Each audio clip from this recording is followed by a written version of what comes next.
Hello ನಮಸ್ತೆ guarantee ನ್ಯೂಸ್ನ digital ಕಂಟೆಂಟ್ಗೆ ಸ್ವಾಗತ. ನಾನು ರಮ್ಯಾ. ದೇಶದ ರಾಜಧಾನಿ ನವದೆಹಲಿಯಲ್ಲಿರುವ ಸುಪ್ರಸಿದ್ಧ ಜವಾಹರ್ಲಾಲ್ ನೆಹರು ಕ್ರೀಡಾಂಗಣವನ್ನ ಕೆಡವಿ ಅದೇ ಸ್ಥಳದಲ್ಲಿ ಸುಸಜ್ಜಿತ ಕ್ರೀಡಾನಗರ ನಿರ್ಮಾಣಕ್ಕೆ ಕೇಂದ್ರ ಕ್ರೀಡಾ ಸಚಿವಾಲಯ ಮುಂದಾಗಿದೆ. ಇದರೊಂದಿಗೆ 4 ದಶಕಗಳ ಇತಿಹಾಸ ಇರುವ ಹಾಗೂ 2 ಬಾರಿ ಒಟ್ಟು 1,000ಕ್ಕೂ ಹೆಚ್ಚು ಕೋಟಿ ವೆಚ್ಚದಲ್ಲಿ ನವೀಕರಿಸಲಾಗಿದ್ದ ಕ್ರೀಡಾಂಗಣ ಶೀಘ್ರದಲ್ಲೇ ನೆಲಸಮಗೊಳ್ಳಲಿದೆ. ಮೂಲಗಳ ಪ್ರಕಾರ ನೆಹರು ಕ್ರೀಡಾಂಗಣವನ್ನ ಕೆಡವಿ ಅಲ್ಲಿನ 102 ಎಕರೆ ಜಾಗದಲ್ಲಿ ಕ್ರೀಡಾನಗರ ನಿರ್ಮಿಸುವ ಬಗ್ಗೆ ಸಚಿವಾಲಯ ಅಧ್ಯಯನವನ್ನ ನಡೆಸ್ತಾ ಇದೆ. ಈಗಾಗಲೇ ಅಧಿಕಾರಿಗಳು ಕತಾರ್ನ ದೋಹಾಗೆ ಭೇಟಿಯನ್ನ ನೀಡಿ ಅಲ್ಲಿನ ಕ್ರೀಡಾನಗರದ ಬಗ್ಗೆ ಮಾಹಿತಿಯನ್ನ ಕಲೆ ಹಾಕಿದ್ದಾರೆ.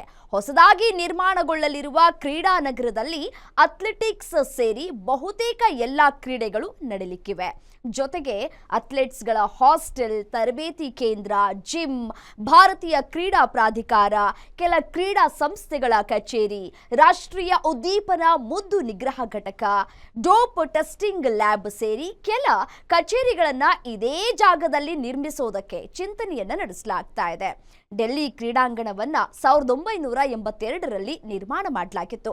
2010ರ ಕಾಮನ್ವೆಲ್ತ್ ಗೇಮ್ಸ್ಗೂ ಮುನ್ನ ಬರೋಬ್ಬರಿ 961 ಕೋಟಿ ರೂಪಾಯಿ ವೆಚ್ಚದಲ್ಲಿ ನವೀಕರಣ ಮಾಡಲಾಗಿತ್ತು. ಇತ್ತೀಚೆಗೆ ವಿಶ್ವ ಪ್ಯಾರಾ ಅಥ್ಲೆಟಿಕ್ಸ್ಗೂ ಮುನ್ನ 50 ಕೋಟಿ ರೂಪಾಯಿ ವೆಚ್ಚದಲ್ಲಿ ಮತ್ತೆ ನವೀಕರಣ ಕೂಡ ಮಾಡಲಾಗಿತ್ತು. 60,000 ಆಸನ ಸಾಮರ್ಥ್ಯ ಹೊಂದಿರುವ ಈ ಕ್ರೀಡಾಂಗಣ ದೇಶದ ಪ್ರತಿಷ್ಠಿತ ಕ್ರೀಡಾಂಗಣಗಳಲ್ಲಿ ಒಂದು ಎಂಬ ಖ್ಯಾತಿಗೆ ಕೂಡ ಪಾತ್ರವಾಗಿತ್ತು.